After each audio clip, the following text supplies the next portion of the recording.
This week on Talk to Al Jazeera, the president of Liberia, Johnson Sirleaf. My life story of fighting and getting up and being beaten and rising again and fighting for the things I believe in. The first woman elected to lead an African country has spent almost a decade rebuilding post-conflict Liberia. People were tired of war. War was seen as something that had been initiated and carried on largely by men. And so women were ready for change. She survived a violently abusive husband, and advocating for women's rights and full gender equality have been among the president's main priorities. I'm optimistic that if we continue on the progress we've already made, that we can get to that. It's a battle I'm going to fight. Under Sirleaf's leadership, the small country on Africa's western coast saw strong advances in economic growth. But the Ebola crisis dealt a devastating blow. Ebola was an unknown enemy. I didn't know what to do. Nobody knew what to do. Nobody could tell us, what we were faced with.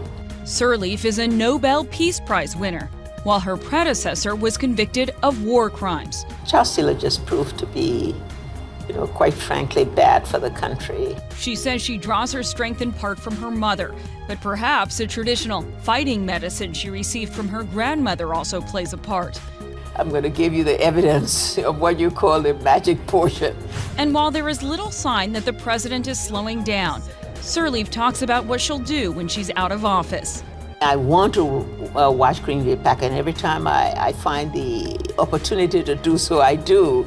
I spoke to President Johnson Sirleaf when she was in New York, attending the United Nations General Assembly.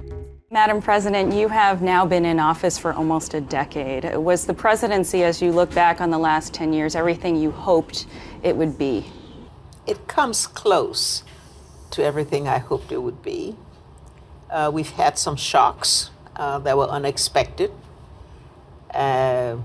Things to do with global commodity prices, the disease that we faced 1 year ago. That has, in a way, stalled some of the goals that we had set.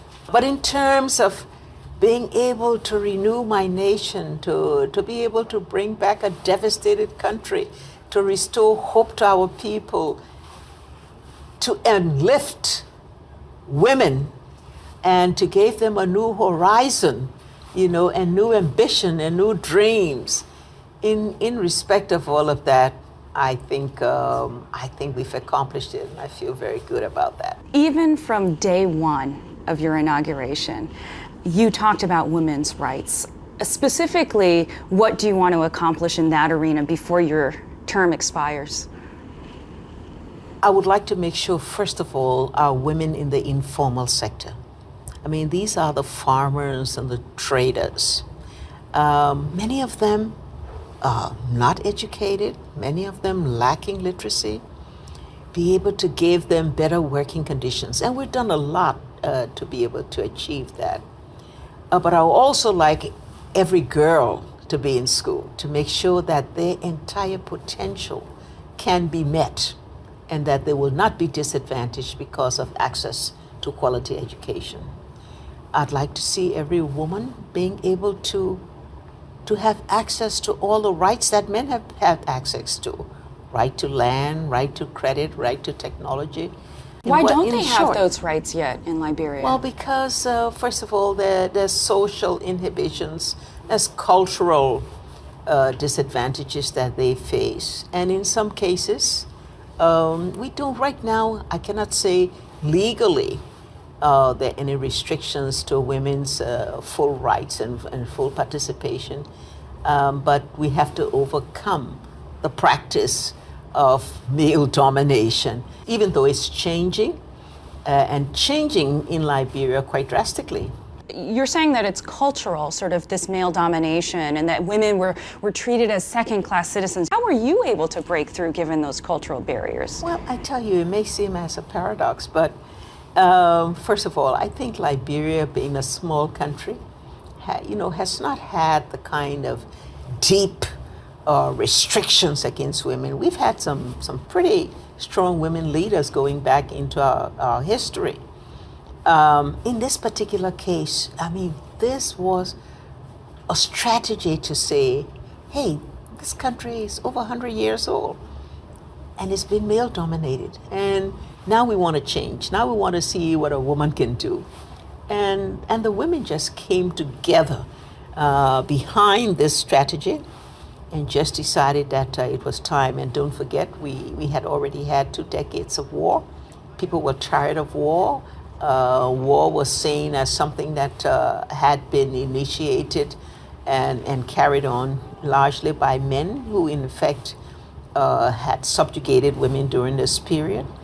And so women were ready for change in Liberia. And I'm glad that that they decided to go ahead and vote a woman in office. And I'm privileged to have been the one to represent their aspirations. To be on that frontier, really, not just for Africa, but for the entire world.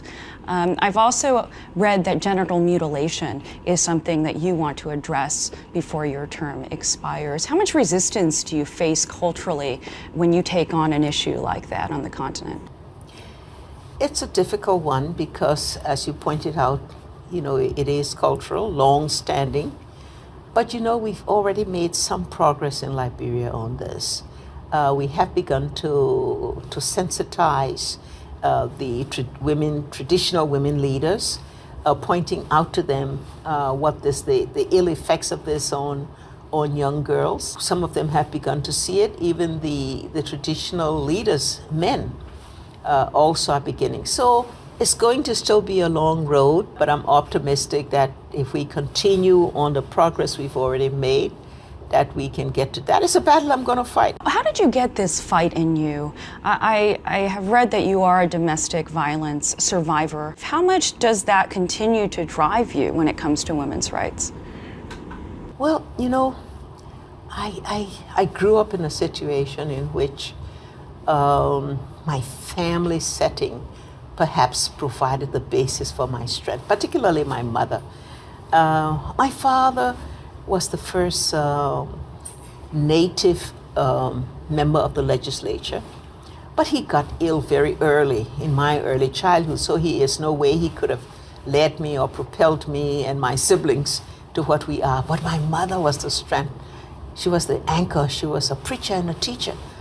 And she had 4 children that she had to take through school without any support, without a husband who was ill for 7 years and finally died. And I think that strength comes from her. So we all learned that to be ahead in life, to survive, to get what you wanted, you had to do it on your own. You have to be the one that pulled yourself up. And that strength, I think, has stayed with all of us. And with me, because again, my whole life story is so different. I got married right after high school. I was 17 years old. Why did you do that? Because I had a good friend that I wanted to be with. Is that enough? Yeah. And I had 4 children. 4 children that I had to take care of, young children, before I went back to school. And when I went to school with a huge determination that I wasn't going to let my classmates who already gone ahead and completed college, I was going to catch up with them. And so I believe all of that whole long road of having to make it on your own, having to excel, having to go that extra mile for your own self-success. Maybe that strengthened me and maybe that prepared me for all the many other difficulties that I would face on this road. Was the Ebola outbreak the darkest time of your time in office so far? Without a doubt, the darkest time. I mean, every other difficulty I face, I knew. And I had the means to find a way to deal with it. Ebola was an unknown enemy. I didn't know what to do. Nobody knew what to do. Nobody could tell us, what we were faced with. How would we react to it? People were dying. People were running. People were crying. I cried too. I didn't know what to do. We turned to prayers. We did everything. in those very early days. But then, there came the pronouncement that 20,000 of our citizens would die by January in the 3 affected countries. And I think that just brought out everything in me. So I got on the air and said, this will not happen. We are not going to die. We are going to take responsibility. We are going to do what we can. We started some, measures that proved wrong. Let's just put it that way. Are you referring to the quarantines? We quarantined people. We restricted movements across borders. We put our security forces to make sure that they enforce those decisions. And then we had some incidences with a scuffle between the army and some of the young people in one of our communities. Someone died. But you were scared. Yes, I was. There's no doubt about it. We were all scared.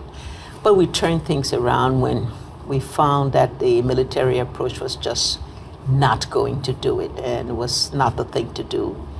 And we realized that the only thing we could do is to turn to our communities and put them in charge. And that turned the whole thing around. And I think the determination and the fact that, I went around to the different clinics and hospitals. They tell me I took risks because I didn't wear gloves or wear protective gear or anything like that. But I went there because our doctors and nurses were dying, and they were afraid to treat anybody because of that. And so I had to go into the clinics. I had to give them encouragement. It exposed a lot of the vulnerabilities in the public health systems in the 3 countries you're talking about, in your country, in Guinea and Sierra Leone. If Ebola were to come back today, are you prepared now? Yes, we are. And I'm glad to say that. There's always room for improvement and expanding your capabilities, and we're working on that. But we had already reached the 42-day WHO requirement of being Ebola-free, and then we had an outbreak. Yeah. And with that outbreak, we knew that was our test. And so our team went to work immediately. A couple of people died, but they were able to contain all the others, to put them in treatment centers, to put them on a 21-day surveillance. They all then were free, and then we started the new countdown. And that new 42-day countdown ended on September 3rd. We also know that until all of our countries, have the kind of response capability, until all of them have reached a level of being declared free of Ebola, we are always at risk. How big of a hit did the economy take, and has it fully recovered? Took a big hit. Our economy was growing at a level of about 7.8%. And then we faced in 2014 a decline because of our major exports, rubber and iron ore, because of depressed global prices. Ebola drove us to zero, but we're starting to rebuild, and we're trying to diversify the economy, looking for those non-traditional areas of production that can make up for the gaps we're now facing because of our traditional areas. Is there lingering psychological trauma among Liberians because of Ebola? There is. For one thing, we have many people that have been cured of the disease. We don't know enough about this disease to know whether the disease lingers in them. We have a lot of orphans. And these orphans are being helped by people and with our support. And people still don't know, could they be a conveyor 2 months, 3 months? So there's some trauma, but life is back to normal. Still ahead, the president was one of 3 women's rights activists to win the 2011 Nobel Peace Prize. She talks about what the award means to her. Stay with us.